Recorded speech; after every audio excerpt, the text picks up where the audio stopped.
I am talking here with William Beckmann. He's going to be before Midland at the Cowtown Event Center October 2nd. William, thank you for talking with us today. Thank you so much for having me. How are you? I'm doing good. Thank you for asking. There's a lot of similarities with where you grew up and El Paso. When I got the phone call from Del Rio, Texas, I was like, there he is, right next to Acuña, Mexico. So have you ever been to El Paso? Oh my gosh, yes, I've been to El Paso many times. I have a lot of family actually in El Paso. And so it's a beautiful city. There's obviously so much culture there, and I feel right at home just being a border town kid myself. I feel a lot of love there, and the last couple times that we performed there, me and my band, we had an amazing turnout, and the fans are so amazing. To be honest, we're excited. Oh, we're excited to have you back. Your voice. Oh my God. When I heard, your songs recently for the first time, I just fell in love with your voice. Can you describe your sound to the people that may have not heard you sing or may not have heard your music yet? Absolutely. I am a country artist, and the kind of music that I really like and try to use as inspiration is definitely more of the classic old school country. I've always loved people like George Jones and Johnny Cash, and even people like George Strait. But I've also very much been a big fan of mariachi singers, and also like old school, what I call like old school pop singers. So like think of the crooners, Frank Sinatra, and people like Elvis. that. So I would say my music is kind of like a blend between a lot of that stuff. There's a Sinatra element to what I do. There's Yes. also a Johnny Cash thing, a Waylon Jennings Yes. kind of element to what I do. And I don't know, I've always just been a big fan of music, and I like to incorporate some of the things that really inspired me when I was first getting into music and into the Yes. music that I make. Yeah, you very much blend classic country. You have mariachi influences, norteño influences. I was seeing that when you were at the Grand Ol Opry, there was a pretty viral video of you covering a Vicente Fernandez song. What song was it? Volver, volver, volver. Volver y volver. Yes. Oh my goodness. And you know what George Strait says is the best cure for a hangover? What is that? Menudo. Yeah, you know what? Yes. I have had that remedy, and it works. It works pretty well. So yeah, Yeah, not too often, right? And I not also too love that often. your fashion style is very much country mixed with mariachi. So are you going to bring some of that to the stage at the Cowtown Oh, for Event Center? sure, for sure. Yeah, there's like I have my closet is filled with like a bunch of bolero jackets and Oh, all kind of like real pretty designs. yes. And I tell my mother this all the time. I think one of my biggest regrets is when I was in high school, not doing mariachi band. You could have done.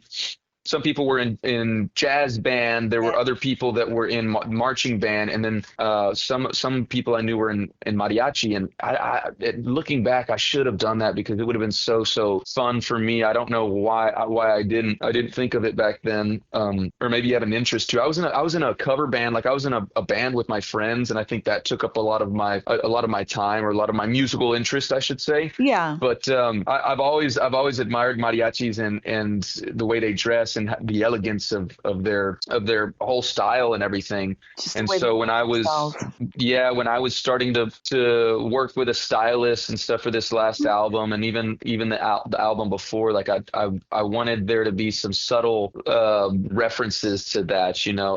I told a lot of my people on my team, have you ever seen the movie with Antonio Banderas with Salma Hayek, Desperado, Desperado. which they filmed in Acuña? I was like, look at his outfit. Like he's got the little black pants with the medallions down the side of it, and then he's got like a white shirt and like a almost like a bolero jacket. And I was like, I love that Yeah. style. And so we based a lot of what I do around mariachis. So are your boots more the pointy kind or the more the traditional cowboy boot? I have several different. The ones I'm wearing right now are definitely like the more pointy ones, but they don't come up all the way. Yeah.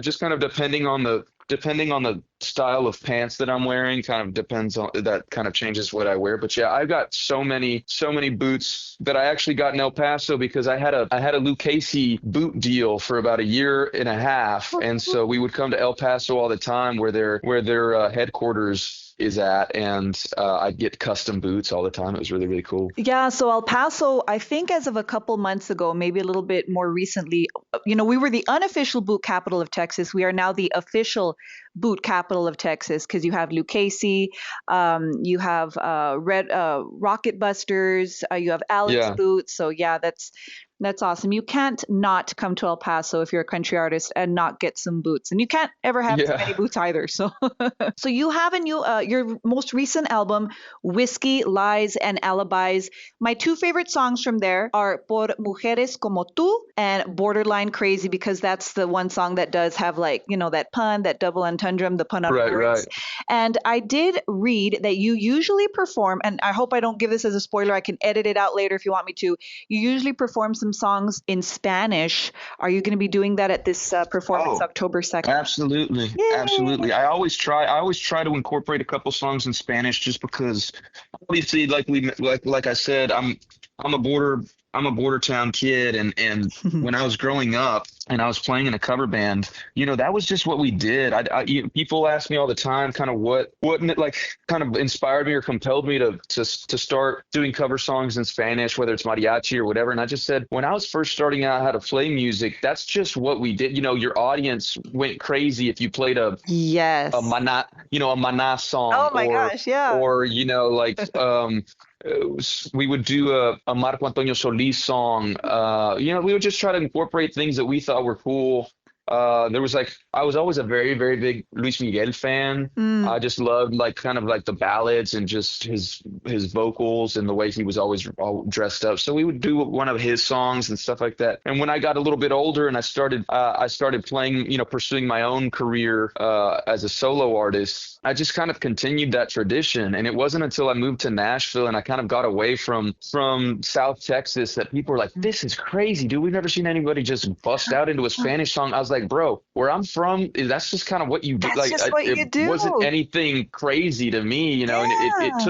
it took me having to like get away from my hometown a little bit to realize how unique that really was, to grow up that way, and to, I guess, be not so nonchalant about it. But Right? um Yeah. but yeah, that's kind of where the inspiration comes for putting the cover of Por Mujeres Como Tú on the record. Yeah, that's true. I mean, you go anywhere else and it's like they don't have mariachis come and sing for your birthday and Right. Yeah. it's two step over there, it's cumbia over here. And For you're right, sure. you kind of you don't realize how much it's just a normal thing here. I love it. And so, you've been on tour with Parker McCollum, Hank Williams Jr., Charlie Crockett, Randy Rogers Band. They were actually here a few weeks ago. What is your relationship with Midland? How well, have you performed with them before? Is this going to be your first time? You know what? I'm really looking forward to it because I've met them a couple times. I've met a couple members of the band in passing, Mm. but I've never really had a chance to sit down and have a formal conversation and introduction. So hopefully in El Paso when we play together, hopefully I can get to know them a little bit better because I'm a very big fan of what they do. And talking about style, those guys Oh are yeah. always dressed to the nines, Oh and yeah. I've always admired their style and everything about the band. So it'll be fun. We're very much looking forward to opening up the show, and again, being back in El Paso it's always so much fun. Obviously, as much as we love El Paso, it's so far away that we don't get to come to El Paso very Yeah. often. So when we do, it's really a treat for us. Yeah, I just did an interview with Jess Carson from Midland, and he credits El Paso a lot for the band even forming. And their song "Drinking Problems," they actually have a Spanish version of that. So maybe you can help them sing that at the Maybe that'd be performance. That would be cool. really neat. Yes. So I'm gonna play a real quick game with you. I'm going to Okay. test your Spanish. And honestly, your Spanish is probably better than mine. So I'm going to test that and then I'm going to ask you some rapid fire questions. Listo? Listo. All right. I'm going to give you the word in Spanish and then you tell me the word in English. Canción. Song. Very good. Botas. Boots. Cerveza. Everyone Beer. everyone knows cerveza except, it's either cerveza or cerveza, but they know it. Cerveza, yeah. Or cheve, ¿verdad? Right. Guitarra. Guitar. Vaquero. Cowboy. Now, Dustin Lynch, I just talked to him recently. I did an interview with him because he's coming soon as well. And he was like, so what's the difference between vaquero and caballero? And I was stumped and I looked it up. Vaquero is cowboy, caballero is gentleman. Am I wrong? That's right. Yeah, right? Caballero is a like it can mean like gentleman, but I also, and I could be getting this wrong, but because a cowboy, yeah, well, a vaquero would be the cowboys. Or like a ranch hand, like like vaquero, Yeah, vaca, cow. yeah. Yeah. Okay. But I think it's yeah, a caballero could also mean I think it can mean that too, like a horse that's like kind of like a it's got a cowboy thing to it as Yeah. well. I I think think it that's can mean the that only as well. word for cowboy is vaquero. Yeah, All right. Two more. This one's easy. Música. music. And camión. Camión, that would be like when I think of camión, I think of a bus, Is it a truck or a or a bus? I car, thought it was truck. I mean, Yeah, here camión. in Spain,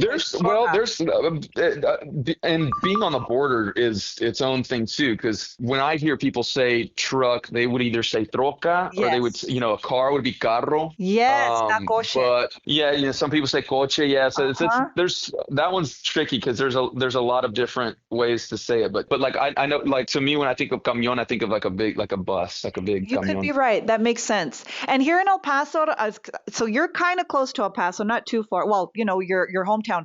Do you all have the phrase ay ay? Like ay ay? Ay, ay. Okay, you No, don't. That's maybe, an El maybe, Paso maybe. thing. Okay, that I just found out that not everyone says that. So if you say it's kind of like the equivalent to whatever or what like that's the closest thing I can think Ay, of. ay. Yeah, yeah, Ay yeah. ay. I think so. I think a lot of it too is if you see it or if you are in the conversation and somebody does something like there's these little nuances that Mexican people do when they speak that you know exactly what Yes. like the expressiveness of it. Like Yes. in other words, like if you told me, do you know what ay ay means? I'd be like, well, no, not really. But if I was in the middle of a conversation and somebody did that, I'd know Right. exactly what the sentiment of what that means You're right. would be, Yeah, you know? exactly the way you say it. All right, I got one more round of rapid fire questions. I'm just going to ask Okay. you about 7 questions. Okay. And all right. All right. Your favorite sports team? Favorite sports team? Are we talking professional? Are we talking college or what? Everyone asks me that. That's I'll say professional because that's the one I'm more familiar with. as disheartening as it can be sometimes, I'd have to say the Dallas Cowboys. Yeah, buddy. All right. Favorite type of food? Ooh, I would have to go with Mexican food. Let me ask you, what's your favorite pan dulce? Oh my gosh, All right. that's actually a really good question. The ones that I always remember that would be around my house were like the pink ones, like the Oh, the conchas. conchas. Oh, you Yeah, know why it's called a concha, right? because it looks kind of like a shell, no? Like a, Yeah, my husband, he's native El Paso and Hispanic as can be, and he just now I told him that like a few months ago, and he's like, I'm like, yeah, all right. Favorite adult beverage favorite adult beverage, probably a cold beer of any sort, really. of any sort. We're All not right, we'll picky. send you a Yeah, Dos Equis on stage. Your yeah. There you favorite, go. one of your favorite movies? Ooh, that's a good one. I've always loved the Kevin Costner movie Dances with Wolves.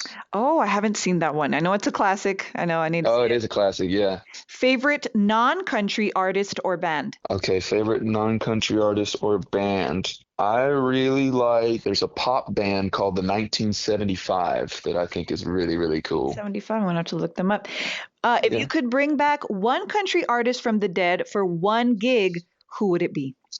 Oh my gosh, probably Johnny Cash. Johnny Cash. And if you could do a duet with a non-country artist, who would it be? Lana Del Rey. Awesome. That's a cool. Yeah, Yeah. I love that. All right, William, is there anything else that you would like to tell the listening audience? That's it. We're looking forward to being back in El Paso. The show's going to be a lot of fun. We're going to be playing some of these new songs off the new record, which just came out. And if they haven't heard it, I'd encourage them to go look it up and listen to some of the new songs. And yeah, we can't wait. Definitely listen to Whiskey Lies and Alibis, William Beckmann, opening for Midland October 2nd at the Cowtown Event Center. William, I've had a really wonderful time talking to you. And hey, don't forget to say mucho to your Mexican friends. It means a lot to them. I will. Thank you so much for taking the time. We'll see you soon. Bye bye. Okay, bye-bye.